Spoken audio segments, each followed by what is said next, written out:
Baik, Assalamualaikum murid-murid. Hari ini kita nak sambung pembelajaran kita. Kita nak masuk kepada bab yang baru iaitu bab 4, kesihatan manusia.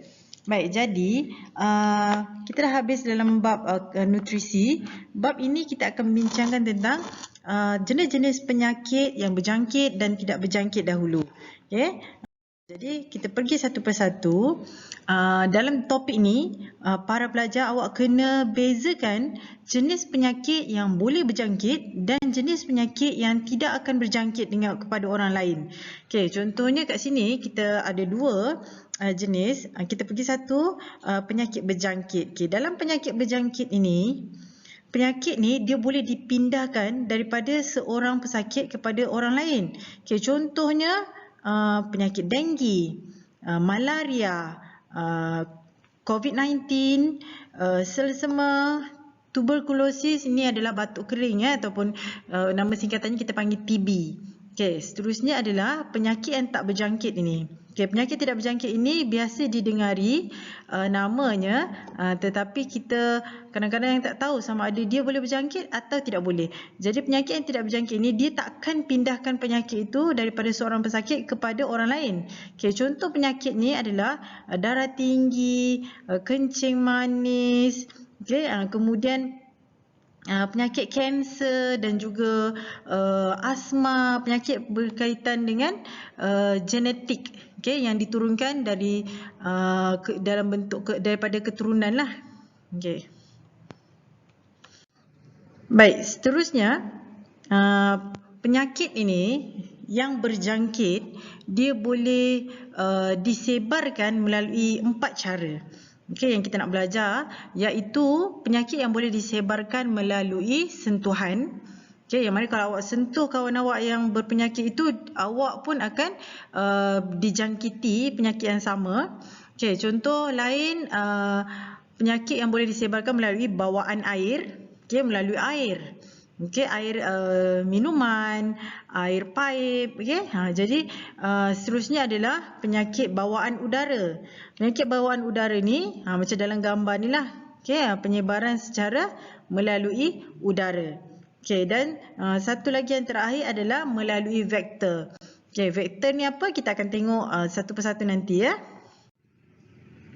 Okey, melalui bawaan udara, kalau awak tengok bawaan udara ni ada dua cara. Satu melalui titisan.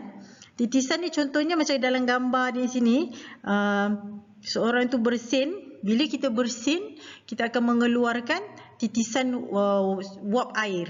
Okay, jadi itu kita panggil melalui titisan. Okay, satu lagi adalah melalui jangkitan habuk. Okay, ini dalam air liur yang telah kering. Contohnya awak meludah. Bila awak meludah di atas meja contoh, dalam ludah awak itu mengandungi virus atau bakteria penyakit awak tu, kan? Tetapi air liur awak yang dah kering di atas meja tu sebenarnya masih lagi mengandungi virus tersebut. Jadi jika meja tu dah kering, tak nampak pun air liur awak, kawan awak sentuh air liur, kawasan yang kena bekas air liur awak tadi, okey, jadi tangan kawan awak tadi tu pun mengandungi bakteria ataupun virus yang telah disebarkan. Okay, jadi basah dan kering, titisan dan juga jangkitan habuk. Okay, macam mana nak mencegah penyakit bawaan udara ni? Okay, macam yang kita dah biasa amalkan, pemakaian mask ataupun pelitup hidung untuk mengelakkan seseorang tu bersin ataupun bercakap mengeluarkan titisan tersebut, okay, yang mengandungi virus ataupun bakteria. Okay, tutup mulut apabila batuk. Okay, kita mesti mengamalkan tutup mulut bila batuk ataupun bersin. Jangan meludah merata-rata. Okay, elakkan tempat yang sesak dengan ramai orang. Okay, sebab bila kawasan yang sesak ini masing-masing ada mengeluarkan wap. Okay, contohnya daripada pernafasan, daripada perpeluhan. Okay, dan juga rumah yang cukup cahaya. Okay, bila cahaya matahari mengandungi UV. Jadi UV ini dia boleh mematikan virus yang terkumpul dalam rumah. Okay, contoh penyakitnya adalah, ini yang biasa kita dengar lah, coronavirus, yang baru ni COVID-19, SARS, H1N1. Ini semua adalah berkaitan dengan masalah pernafasan. Okey, kemudian penyakit yang dibawa oleh air ni. Okey, macam mana kita nak tengok? Okey, biasanya disebabkan oleh tak ada sistem air yang bagus. Okey, bila tak ada sistem air yang bagus, kawasan tersebut tiada bekalan air minuman yang bersih. Okey, ini biasanya berlaku di negara-negara dunia ketiga yang mana negara yang miskin, dia tak ada sistem rawatan air. Okay, kemudian kawasan yang tak ada tandas yang elok, yang mana orang rakyatnya banyak membuang air merata-rata. Okay, dia tak ada pergi tandas. Jadi banyak najis tersebut masuk ke dalam sungai, dan air sungai itu digunakan semula untuk mandi, digunakan untuk masak dan sebagainya. Jadi najis itu ada patogen. Apa itu patogen? Patogen ni adalah bakteria ataupun virus yang menyebabkan penyakit. Okay, jadi patogen ini dia ada dalam air yang kotor tersebut. Okay, dalam air yang mengandungi najis. Okay, jadi bila awak gunakan air mentah yang kotor itu, badan awak akan memberi reaksi lah, demam, cerit-berit. Okay, jadi itu pentingnya rawatan air. Dengan masak air yang awak nak gunakan tu mestilah ditapis dengan sempurna dan dirawat. Okay, ini contoh jenis-jenis rawatan air. Okay, contohnya dalam air kolam mandi ni dimasukkan klorin. Okay, dimasukkan klorin. Klorin ini akan membunuh bakteria tersebut. Okay, sama ada air kencing yang tercampur dalam swimming pool tersebut, dia akan matilah. Okay, tandas yang sempurna digunakan. Okay, didihkan air sebelum awak minum supaya segala mikroorganisma tu mati dahulu. Okay, gunakan penapis air. Okay, selalu cuci tangan dengan sabun. Okay, sebab tangan kita ni memegang pelbagai jenis barang yang mengandungi bakteria. Jadi bila awak makan tanpa membasuh tangan, bakteria tersebut dia boleh masuk ke dalam badan kita. Okay, bersihkan permukaan meja, permukaan dinding yang kotor.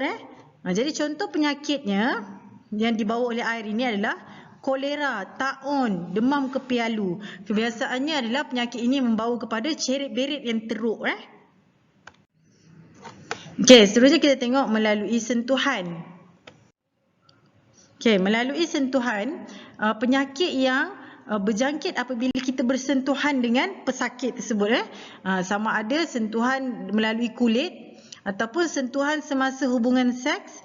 Kan, maksudnya pemindahan cecair air mani ke dalam faraj. Okey, sama ada juga perpindahan darah. Okey. Kemudian berkongsi jarum suntikan. Okay, ini contohnya yang melalui sentuhan. Okay, penyakit yang biasa kita dengar, panau, betul? Kurap, okay, ruam dan juga kudis. Ini semua jika kita sentuh, kurap dia akan menjangkiti kita. Kan biasanya disebabkan oleh kulat, jangkitan kulat melalui tuala yang dah kawan awak gunakan. Contoh kawan awak ada panau, kemudian dia lap kawasan yang berpanau tu. Kan, jadi kulat yang mengakibatkan panau tu dia akan melekat pada tuala, kemudian awak pakai pula tuala tersebut. Jadi tuala tersebut mengandungi kulat tu, dia akan melekat pula pada badan awak. Jadi kulat tersebut dia akan mengakibatkan panau dekat badan kita. So berjangkit lah. Okay, contohnya ni kurap, panau, okay, sifilis, gonoria ni pula, HIV dan AIDS ini pula kebanyakannya disebabkan oleh hubungan seks, penyakit kelamin. HIV dan AIDS juga boleh juga melalui pemindahan darah. Okay, bila darah pesakit tu dipindahkan kepada orang yang sihat. Okay, dan juga biasanya ini penagih dadah lah, dia berkongsi jarum suntikan. Okay, jadi itu mengakibatkan penyakit tu dipindahkan. Okay, seterusnya yang terakhir adalah melalui vektor. Okay, apa itu vektor? Vektor adalah haiwan yang memindahkan patogen, bakteria dan virus itu kepada rumah yang baru. Okay, contohnya lipas, lalat, tikus, nyamuk. Okay, contohnya lah dalam gambaran ni. Ini adalah kulit manusia yang sihat. Kulit manusia yang sihat. Jadi kulit manusia yang sihat ni bila digigit oleh nyamuk ni dia memberi virus tersebut kepada salur darah kita bila dia suntik ataupun gigit kita. Jadi kita akan rasa gatal-gatal dan kemudian virus itu masuk ke dalam salur darah dan berjangkit pada badan kita. Ini contohnya denggi, malaria. Okay, jadi awak akan rasa demam, sakit-sakit badan disebabkan oleh nyamuk tu. Nyamuk tu kita panggil vektor. Okay, yang lain seperti lalat, tikus pun sama. Dia membawa jenis bakteria pada kakinya. Okay, jadi ni contoh lipas. Dia akan membawa Salmonella typhi ni. Lalat pun sama, Salmonella yang mengakibatkan cerit-berit. Bila kita makan makanan yang dihinggapi lalat tu, kita boleh kena jangkitan daripada patogen Salmonella ni. Okay? Nyamuk denggi, nyamuk Aedes juga akan menyebabkan virus Zika. Okay? Nyamuk Anopheles ni menyebabkan penyakit malaria. Tikus ni akan menyebabkan penyakit leptospirosis, iaitu penyakit kencing tikus. Okay, ini contoh yang ada dalam buku teks kita lah. Nanti awak boleh semak satu persatu. Malaria apa sebabnya? Disebabkan oleh patogen Plasmodium malaria ni, nyamuk. Kemudian awak akan rasa menggigil, demam dan berpeluh. Okay, sama juga kolera. Kolera ni bawaan air dan juga lalat. Okay, menyebabkan cirit-berit dan muntah. Baik, jadi sampai situ dulu kita belajar. Kita akan sambung dalam topik seterusnya minggu depan.